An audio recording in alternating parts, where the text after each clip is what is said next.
아멘.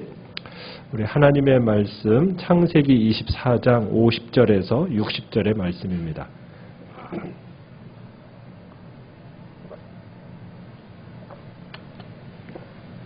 창세기 24장 50절에서 60절 말씀. 50절 제가 먼저 읽겠습니다. 라반과 부두엘이 대답하여 이르되 이 일이 여호와께로 말미암았으니 우리는 가부를 말할 수 없노라.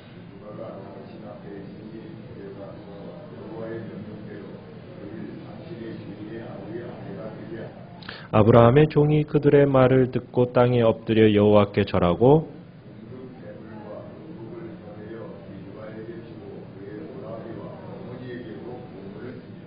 그의 그들 곧 종과 동행자들이 먹고 마시고 유숙하고 아침에 일어나서 그가 이르되 나를 보내어 내 주인에게로 돌아가게 하소서.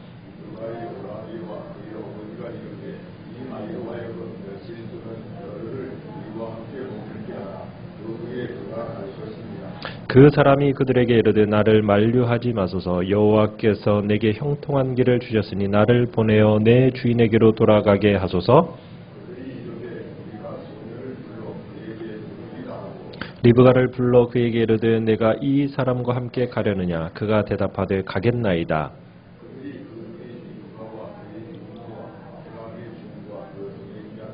같이 읽습니다. 리브가에게 축복하여 이르되 우리 누이여 너는 천만인의 어머니가 될지어다. 내 씨로 그 원수의 성문을 얻게 할지어다. 아멘. 우리는 지금까지 이제 아브라함의 종이 걸어온 길을 듣고 있습니다. 아브라함의 종이 이삭을 위해서 본토 친족에게 가서 이제 아내를 취하라는 이 아브라함의 명령을 그것을 전해주고 그리고 그 후에 일어난 일을 자세하게 진술하는 설명을 우리가 지금 들었습니다. 결국 이 모든 과정을 통해서 말하고자 하는 내용은 무엇이었겠습니까? 그것은 여호와 하나님께서 이삭을 위해서 그 아내를 정하셨는데 그 아내가 바로 리브가다라는 것을 말하는 그 취지의 내용이 지금까지의 말이었습니다. 그래서 이 모든 과정이 하나님의 결정이었고 하나님의 인도하심을 따라 여기까지 진행되어 온 만큼 이 일에 대해서 가부간에 결정해달라고 지금 이제 그 공을 리브가의 가족들에게 돌리고 있는 겁니다. 자, 이러한 아브라함의 종에게로부터 자초지종을 들은 이 라반, 부두엘 이들이 뭐라고 대답을 합니까? 50절 이제 보면은 이 일이 여호와께로 말미암았으니 우리는 가부를 말할 수 없노라. 그러니까 아브라함의 종이 지금 여호와께서 형통하신 길로 또 응답하신 일이라고 이렇게 설명하니까 리브가의 오빠 이 라반과 아버지 부두엘이 이 하나님의 응답을 어떻게 자신들이 부인할 수 없다는 거죠. 그래서 이 일이 여호와께로 말미암았으니까 우리는 가부를 말할 수 없고 리브가가 당신 앞에 있으니까 51절에 당신 앞에 있으니까 이제 데리고 가서 여호와의 명령대로 그를 당신의 주인의 아들의 아내가 되게 해라. 이렇게 허락을 하는 겁니다. 여기에서 이제 중요한 것은 지금 아브라함의 종이나 리브가의 집안이 이번 일이 누구로 말미암은 거라고 지금 믿고 있는 겁니까? 여호와 하나님께로부터 말미암았다라는 것을 서로 함께 확인하는 겁니다. 그리고 순종하는 거예요. 그러니까 하나님께서 친히 리브가를 이삭의 아내로 선택하셨다. 이 사실을 아브라함의 종만이 아니라 리브가의 가족도 집안들도 함께 확인하고 순종하는 것으로 우리가 이 사실을 통해서 함께 보게 되는 겁니다. 자, 이렇게 가족들로부터 긍정적인 이제 대답을 들었어요. 그래서 아브라함의 종은 다시 한번 이제 땅에 엎드리는 겁니다. 하나님 앞에 경배를 하는 모습을 52절에서 보게 돼요. 그러니까 집을 떠나올 때만 하더라도 얼마나 막막했습니까? 800km를 걸어서 그곳에 가서 도대체 누구를 만나서 누구를 데려간단 말인가? 이름도 알지 못하고 얼굴도 모르고 뭐 전혀 아는 바가 전혀 없는 그런 상황 속에서 정말 불안한 가운데 출발한 이 여정이 불확실했었는데, 그런데 이곳에 도착하자마자 일이 어떻게 되어가고 있어요? 정말 일사천리로 진행되는 거죠. 그러니까 이 아브라함에게 종에 있어서는 얼마나 감사한 일인지 몰랐던 겁니다. 모든 것이 주인 아브라함이 말한 것처럼 된 거예요. 하나님께서 함께 하셨고 하나님께서 천사를 앞서 보내셔서 이 모든 일들을 준비하시고 진행시키셨는데, 이 일이 진짜 그렇게 된 것을 이 아브라함의 노종이 경험을 하고서는 그 하나님 앞에 감사하는 거예요. 이건 정말 당연한 일이었던 겁니다. 자, 그래서 이제 아브라함의 종은 이 일이 이제 하나님의 은혜 안에서 이렇게 진행되어지는 것을 보고서는, 그리고서는 53절에 가보면은 이제 결혼 예물로 더 많은 폐물과 온갖 의복들을 이제 꺼내놓기 시작합니다. 그리고 그것을 리브가에게 주고 어머니와 오빠에게 이제 준 거죠. 그리고 이제 리브가가 가나안으로 가겠다고 이거 한 것이 결국에는 집안 사람들이 반대하지 않을 거라는 이 의지를 파악하고서는 이제 선물을 준 거예요. 이제 라반과 부두엘로부터 이제 이삭과 리브가의 혼인을 이제 허락을 받았어요. 이제 아브라함의 종이 이제 얼마나 편안한 마음으로 그 밤에 쉬었겠습니까? 자, 그런데 54절에 가보시면 그렇게 먹고 마시고 유숙하고 그 다음 아침에 일찍 일어나더니 뭐 하겠대요? 리브가와 함께 가나안으로 떠나가겠대요. 그 다음날 곧바로. 온지 얼마나 됐다고. 여러분, 그 800km를 낙타를 타고 그렇게 와서 일이 딱 진행이 끝났다고 하면은 어떤 마음이 들어요, 이제? 좀 그 동네 좀 돌면서 여행하고 싶지 않습니까? 좀 쉬고 싶은 게 마음이잖아요. 그런데 뭐 하겠대요? 다음날 아침 일찍 일어나더니 리브가와 함께 이제 다시 가나안 땅으로 돌아가겠대요. 그 뜻을 밝히는 거예요. 한시라도 빨리 돌아가서 이 기쁜 소식을 아브라함의 아브라함에게 전하기고 싶다는 거예요. 일이 성사되었으니까 자신이 이제 굳이 이곳에 있을 필요가 없다라는 것 느끼듯이 조금도 지체하지 않고 곧바로 가겠다는 거예요. 마치 조금이라도 지체하면 이것이 하나님의 뜻을 거역하는 행위라도 되는 것처럼 다음날 곧바로 떠나기를 원하는 겁니다. 자, 이렇게 급박하게 막 떠나간다고 하니까 가족들은 어때요? 충격이죠. 그렇지 않습니까? 리브가의 가족들은 적잖은 충격이에요. 왜요? 지금까지 자신의 사랑하는 딸이자 누이, 이 누이를 지금 떠나보내면은 이역만리 먼 타양 땅으로 떠나보내는 거잖아요. 그런데 지금 석별의 정도 없이 지금 그런 시간도 나누지 못하고 지금 급박하게 막 보내야 한다고 하면은 얼마나 가슴 아픈 일입니까? 그렇게 먼 길을 떠나보내면 언제 만날지 알아요. 그러니까 이제 가족들은 어때요? 아쉬운 마음에 만류하는 거죠. 며칠만 좀 더 머물게 해달라고. 그러면서 오라버니와 어머니는 이제 관행을 따라서 55절에 보면은 그 며칠 또는 열흘을 우리 가족과 함께 머물게 한 다음에 좀 떠나게 해주십시오. 그렇게 했어요. 그랬더니 참 인간적인 정의로 생각한다면 이거 허락해야 될 것 같은데 아브라함의 종은 뭐라고 얘기합니까? 56절에 그 사람이 그들에게 이르되 나를 만류하지 마소서. 여호와께서 내게 형통한 길을 주셨으니 나를 보내어서 내 주인에게로 돌아가게 하라고.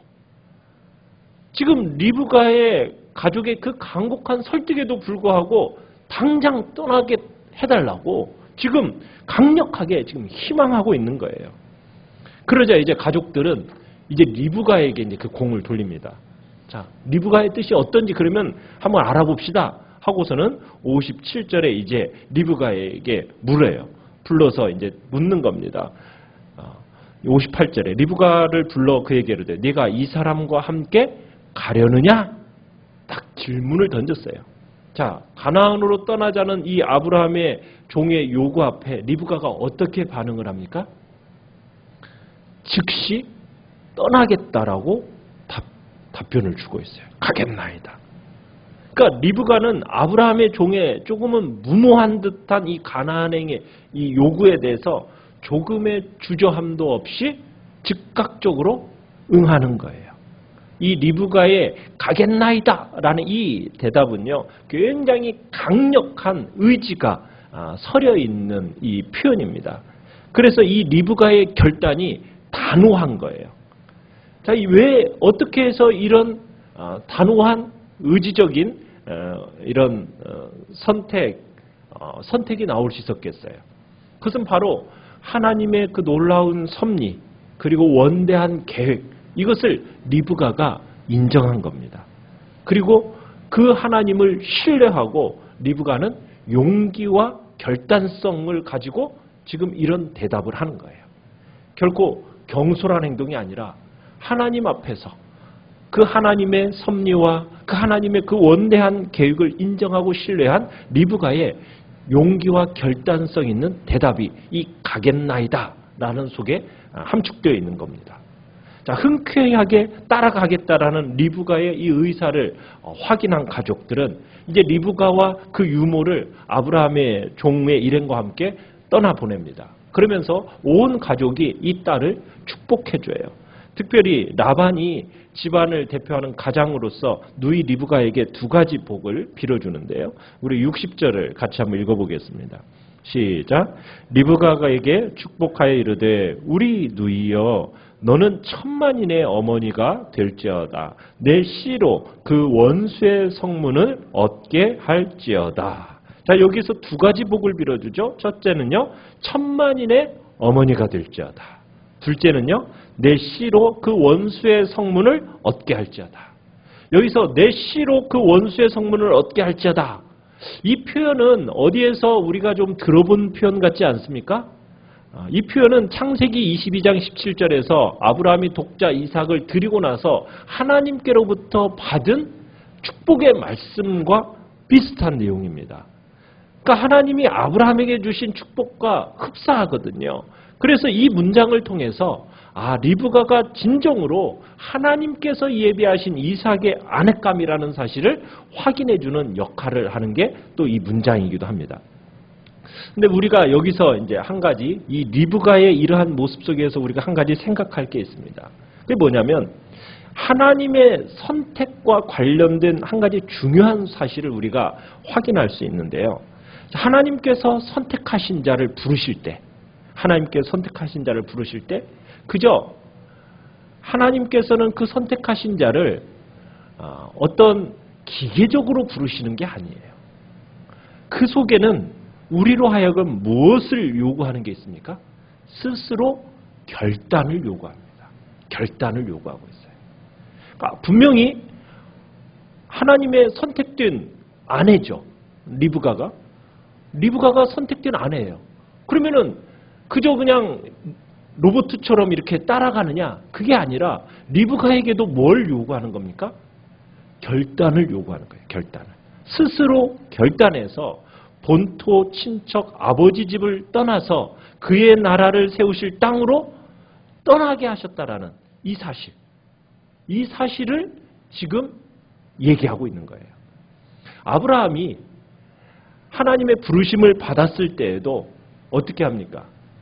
하나님께 순종하고 약속의 땅으로 가고자 할 때 어떤 결단이 있었어야 됐어요? 그의 가족, 친척, 고향집을 떠나서 하나님 앞에서 어떻게 그 의지를 발동하도록 했거든요. 결단하게 했어요. 마찬가지로 아브라함이 부르심을 받고 본토 친척집을 떠나는 것과 마찬가지로 리브가에게서도 동일한 믿음을 지금 요구하고 계시는 거예요. 그러니까 하나님의 부르심에 응답하기를 요구를 지금 받고 있는 겁니다. 여기에서. 그러니까 리브가도 언제든 떠날 준비가 되어 있었던 거예요. 여자 아브라함이었던 거죠. 여자 아브라함이었어요. 여기서 우리가 왜 아브라함이 다음 세대 상속자를 본토 친척, 그 아버지 집에서 취하려고 했는지를 우리가 여기서 그 이유를 짐작할 수 있는 겁니다. 아브라함 자신과 동일한 이 과정을 통해서 다음 세대 상속자를 어떻게 해요? 얻으려고 한 거예요. 하나님의 주권적인 선택과 부르심, 그리고 이 믿음을 따른 그 부르심에 대한 응답, 여기에 이르기까지 철저하게 영적인 동질성, 이 영적인 동질성을 추구하면서 지금 이 리브가를 자신의 자신의 이삭의 아내를 맞이하는 것, 며느리를 맞이함에 있어서 이 동일한 믿음을 가진 자를 갖기를 원했던 거예요. 그래서 이제 그 고향 본토 친척집 가서 골라와라. 이런 요구가 있었던 겁니다. 우리는 또 이 리브가의 이러한 용기와 결단성 있는 행동이 하나님의 구원 사역에 있어서 중추적인 역할을 감당하는 아브라함 가문의 이 며느리로서 영광스러운 위치를 차지하게 된다는 것을 우리가 보게 돼요. 신앙 세계는요, 어떻게 보면 항상 용기와 결단을 요구합니다. 용기와 결단을 요구해요.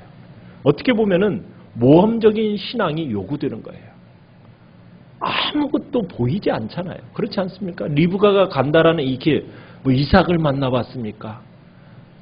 먼 그 가나안 땅이라는 것, 부모님을 떠나서 간다라는 것은 정말 모험이에요. 그렇지 않습니까? 그런데 갑작스럽게 그날 와가지고는 뭐 이렇게 얘기해서 하나님이 인도하셨습니다. 이렇게 얘기하고서는 가자고 결혼하러. 이게 지금 뜬금없는 말이잖아요. 그런데 그것에 대해서 결단하는 거예요. 어떻게 보면 모험적인 신앙이죠. 여러분, 이것이 결국에는 그를 믿음의 여인으로 세우게 되는 거예요. 여러분, 신앙이라는 것은 눈에 보이지 않는 하나님을 믿는 거잖아요. 신앙이라는 건 뭡니까? 아직 성취되지 않는 하나님의 약속을 신뢰하는 거예요. 그러니까 신앙의 세계에서는 필연적으로 매 순간마다 이 신앙적인 용기와 결단이 요구되는 겁니다. 많은 믿음의 선진들이 바로 이런 모험적인 신앙을 가졌고 이로 말미암아 하나님의 놀라운 축복을 받게 되었으며 하나님의 약속이 성취되는 것을 경험했어요. 하나님께서도 오늘 우리에게 이 동일한 요청을 하고 계시는 겁니다. 그리고 그것을 요구하시는 거예요. 우리는 어떻습니까? 하나님 앞에서 우리의 결심을 행동으로 옮기기까지 그 시간이 어느 정도나 걸리시나요? 하나님이 인도하셨다는 그 증거가 분명함에도 불구하고 우리는 믿음으로 결단하고 행동으로 옮기는데 얼마나 주저하고 있나요? 그렇다면 우리는 이 시간 주님 앞에서 우리의 마음을 새롭게 결단해야 할 필요성이 있는 겁니다. 하나님이 인도하셨다라는 분명한 증거가 보이면은 우리는 주님 앞에서 나아가지 못할 이유가 없다라는 거죠. 머뭇거릴 이유가 없는 겁니다. 결단해야 할 때 머뭇거리고 결단하지 못하면요, 그것만큼 어리석은 것도 없는 거예요. 하나님의 인도하심이 분명합니까? 이미 마음에 결정한 일이라면요, 뒤로 미루는 게 아니죠. 앞으로 당장 실천하며 가는 것이 오늘 우리가 믿음으로 살아가는 사람들의 삶의 모습인 것을 오늘 아브라함의 노종을 통해서 또 리브가의 그 결단을 통해서 우리는 보게 되는 것입니다. 오늘 한 날도 정말 하나님이 보이신 우리를 향한 그 길, 믿음으로 선택하시고요, 담대하게 걸어가는 복된 하루가 되시기를 간절히 축원합니다. 오늘 말씀을 생각하시면서 참으로 우리에게 주신 이 약속, 참으로 내게 하나님이 보여주신 그 길이 있습니까?